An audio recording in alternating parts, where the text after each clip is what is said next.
خود نوید زندگی لائی قضا میرے لیے، شمع کشتا ہوں فنا میری ہے بقا میرے لیے، میں نجف شاہ نجف سے مل رہا ہوں اس لیے، میں نجف شاہ نجف سے مل رہا ہوں اس لیے، موت کا ہے اتنا شیریں ذائقہ میرے لیے، موت کا ہے اتنا شیریں ذائقہ میرے لیے۔ جناب منصور صاحب سے گزارش ہے کہ وہ تشریف لائیں اور اپنے کلام کو بارگاہ معصومین میں پیش کریں۔ کہ موت کو آب خجالت میں ڈبو دیتا ہے، موت کو آب خجالت میں ڈبو دیتا ہے، عشق شبیر کے دریا میں اترنے والا، عشق شبیر کے دریا میں اترنے والا، اور موت یہ سوچ سمجھ کر میرے نزدیک آئے، موت یہ سوچ سمجھ کر میرے نزدیک آئے، جسم مر جائے مگر میں نہیں مرنے والا، جسم مر جائے مگر میں نہیں مرنے والا۔ نوحے کے 2-3 شعر چھوڑ کر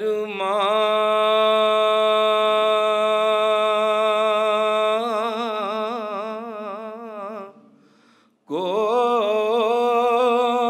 علی اصغر گئے، دل کے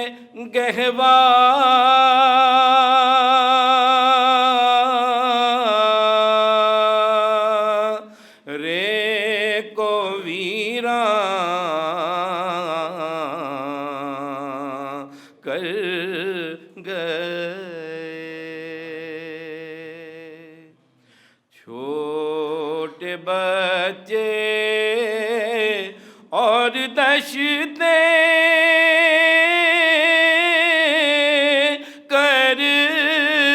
کربلا، رات کی تاریکیوں سے ڈر گئے، چھوڑ کر ماں کو علی اصغر گئے، یاد آئے راستے کے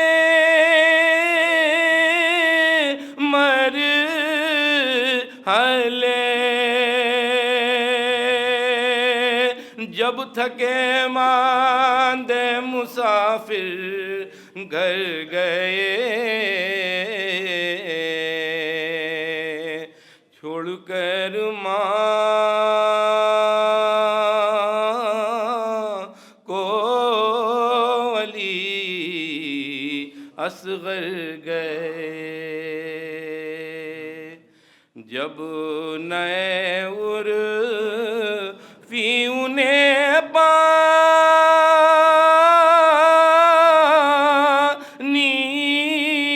ملا، جتنے پیاسے تھے لبے کوثر گئے، چھوڑ کر ماں کو علی اصغر گئے۔ کہ فرش غم سرور پہ جو آیا نہیں کرتے، فرش غم سرور پہ جو آیا نہیں کرتے، سانسوں کو وہ تسبیح کا دانہ نہیں کرتے، سانسوں کو وہ تسبیح کا دانہ نہیں کرتے۔ مطلب ملاحظہ کیجئے کہ آنسو کی طرح جگنو اجالا نہیں کرتے، آنسو کی طرح جگنو اجالا نہیں کرتے، کم نور ہیں یہ شب کو سویرا نہیں کرتے، آنسو کی طرح جگنو اجالا نہیں کرتے، کم نور ہیں یہ شب کو سویرا نہیں کرتے۔ اب شعر ملاحظہ کیجئے کہ چھپتے نہیں جن میں کبھی اخبار غم شہ، چھپتے نہیں جن میں کبھی اخبار غم شہ، ہم ایسی زبانوں پر بھروسہ نہیں کرتے کہ چھپتے نہیں جن میں کبھی اخبار غم شہ، ہم ایسی زبانوں پر بھروسہ نہیں کرتے۔ اور ملاحظہ کیجئے کہ ہم لوگ مصیبت میں کہاں سر کو جھکاتے، ہم لوگ مصیبت میں کہاں سر کو جھکاتے، یہ روزے اگر دھوپ کو سایہ نہیں کرتے۔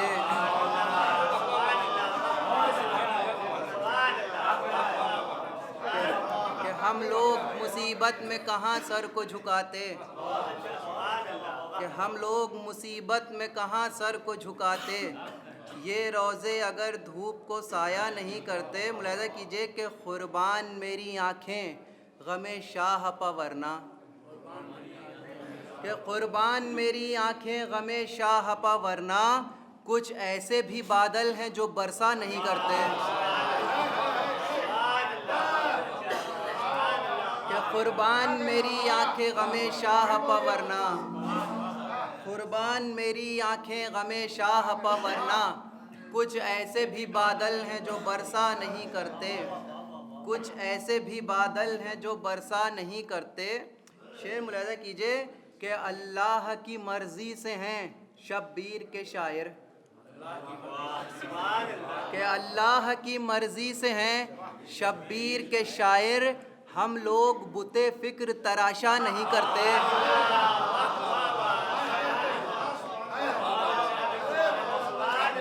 اللہ کی مرضی سے ہیں شبیر کے شاعر، کہ اللہ کی مرضی سے ہیں شبیر کے شاعر، ہم لوگ بت فکر تراشا نہیں کرتے، ہم لوگ بت فکر تراشا نہیں کرتے۔ ملاحظہ کیجئے کہ ایک سر نے سرے نو کے سنا جا کے بتایا،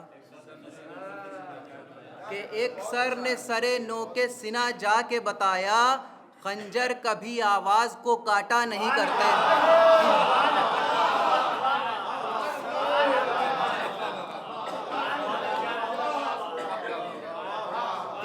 ایک سر نے سرے نو کے سنا جا کے بتایا،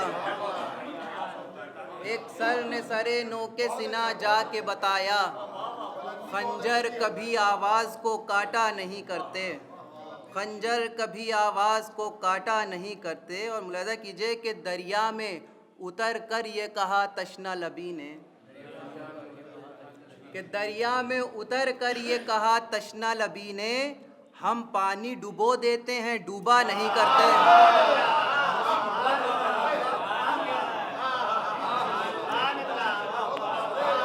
کہ دریا میں اتر کر یہ کہا تشنہ لبی نے، کہ دریا میں اتر کر یہ کہا تشنہ لبی نے، ہم پانی ڈبو دیتے ہیں ڈوبا نہیں کرتے، ہم پانی ڈبو دیتے ہیں ڈوبا نہیں کرتے۔ اور آخری شعر ملاحظہ کیجئے کہ دریا میں اتر کر یہ کہا تشنہ لبی نے، ہم پانی ڈبو دیتے ہیں ڈوبا نہیں کرتے۔ ملاحظہ کیجئے شعر کہ خاموش کہ اب آتی ہے آواز اذاں کی، شعر ملاحظہ کیجئے کہ خاموش کہ اب آتی ہے آواز اذاں کی، جب کرب و بلا بولے تو بولا نہیں کرتے۔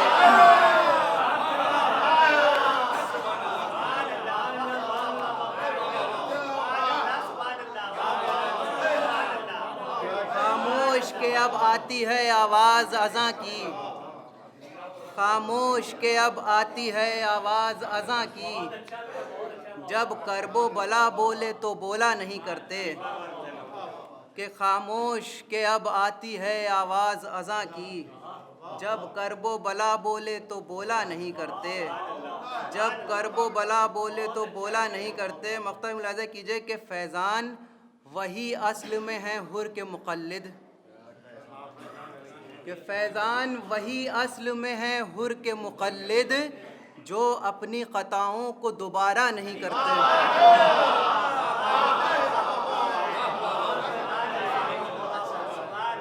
یہ تھے شاعر اہل بیت جناب فیضان صاحب، اور اب اس سلسلے کے جو آخری شاعر ہیں جناب عشرت رضوی لکھنوی صاحب، ان کو دعوت سخن دینا چاہتا ہوں کہ وہ بارگاہ امام حسین علیہ السلام میں آ کر اپنا کلام پیش کریں۔ خطۂ تاریخ قطع تاریخ پیش کر رہا ہوں، سماعت فرمائیں۔ بڑی مشکل یہ ہے، جو حضرات تاریخ کہتے ہیں وہ واقف ہیں، تاریخ کہنے میں بڑا مسئلہ ہوتا ہے، جب تک ایک مصرع نہ نکلے سن کا اس وقت تک تاریخ کے تعین سے آگے شعر نہیں کہے جا سکتے۔ اور اس میں بھی وہی ہے کہ میں نے تامیہ سے کام لیا ہے، اب وہ آپ لوگ فیصلہ کریں گے کہ میں نے کہاں سے تامیہ کا اس میں سہارا لیا ہے۔ سماعت فرمائیں کہ تمہاری ساری عبادت تھی تحفہ آخر، تمہاری ساری عبادت تھی تحفہ آخر، تمہاری عمر میں کردار کی بلندی تھی، تمہاری عمر میں تمہاری ساری عبادت تھی تحفہ آخر، تمہاری عمر میں کردار کی بلندی تھی، اور خوشی سے جھوم اٹھے ایک صدی کے روز و شب۔ سماعت فرمائیے، سماعت فرمائیے۔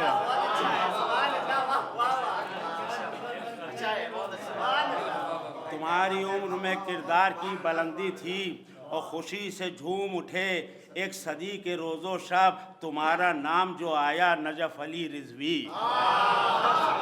خوشی سے جھوم اٹھے ایک صدی کے روز و شب، خوشی سے جھوم اٹھے ایک صدی کے روز و شب، تمہارا نام جو آیا نجف علی رضوی، تمہارا نام جو آیا نجف علی رضوی۔ اور یہ بھی قطع سماعت فرمائیں، یہ بھی قطع وہ عیسوی میں تھا اور یہ ہجری میں۔ سماعت فرمائیں کہ پرانے گھر سے نئے گھر میں منتقل ہوئے ہیں، پرانے گھر سے نئے گھر میں منتقل ہوئے ہیں، ملے گا جنت شبیر میں ٹھکانہ ابھی۔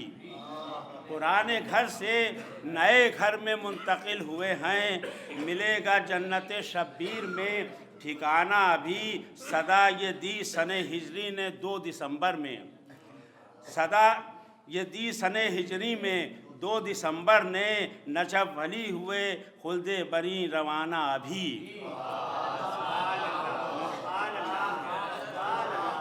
صدا یہ دی سن ہجری میں 2 دسمبر نے، نجف علی ہوئے خلد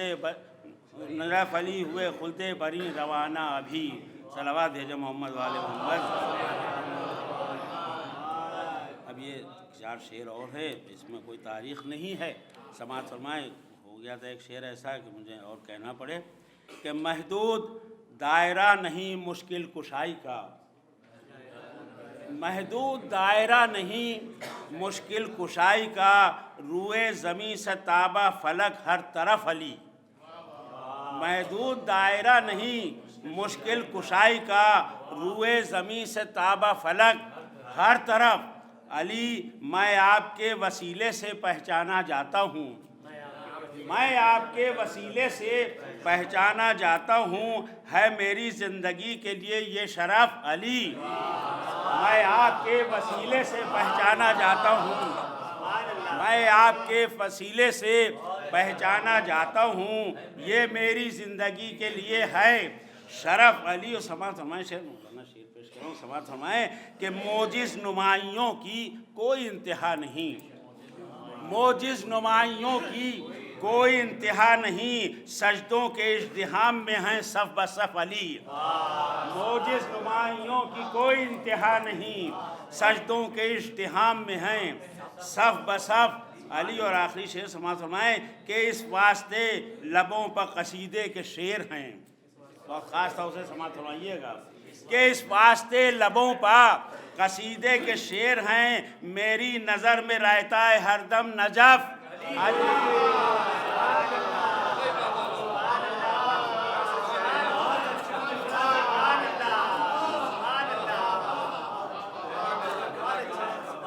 اس واسطے لبوں پر قصیدے کے شعر ہیں، اس واسطے لبوں پر قصیدے کے شعر ہیں، میری نظر میں رہتا ہے ہر دم نجف علی۔ صلوات بھیجو محمد والے۔ اب وہ ثواباً کچھ شعر سماعت فرما لیں سلام کے کہ عزائے شاہ سے منسوب ہیں میری آنکھیں، عزائے شاہ سے